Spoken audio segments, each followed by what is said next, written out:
Stephen are कोवे ने कामयाब और इफ़ेक्टिव लोगों की 7 ऐसी आदत बताई हैं जो इन्हें कामयाब बनाती हैं।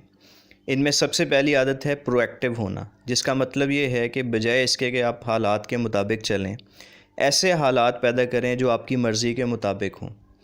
दूसरी आदत है begin with the and in mind, यानी अपनी चीज़ों को प्लान करें, अपने गोल्स को सेट करें, अपने टारगेट्स बनाएं जिन्हें आपने अचीव करना है।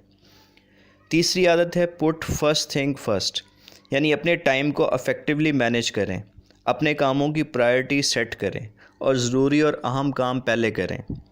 चौथी आदत है थिंक विन विन, यानी अपने सॉल्यूशंस को ऑप्टिमाइज़ करें, दूसरों को आसानियाँ दें, आपको भी आसानियाँ मिलेंगी। ऐसे इक़दामात करें जिसमें आपके साथ साथ दूसरों का भी फ़ायदा हो।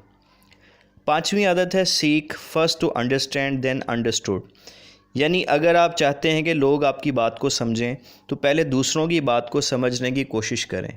एम्पैथेटिक बने, यानी ख़ुद को दूसरे की जगह पर रख के सोचने की कोशिश करें। कामयाब लोगों की छठी आदत है कि वो सिनर्जाइज़ करते हैं, यानी टीम वर्क करते हैं। वो जानते हैं कि जो काम मिल के किया जाए वो ज़्यादा इफ़ेक्टिव होगा। उनका यकीन होता है कि 2+2 > 4 होगा। सक्सेसफुल पीपल की सातवीं आदत यह है कि वो हर वक्त कुछ ना कुछ सीखते रहते हैं और सीखने की किसी अपॉर्चुनिटी को मिस नहीं करते। कुएं के मुताबिक इस आदत को शार्पन द सॉ कहा जाता है।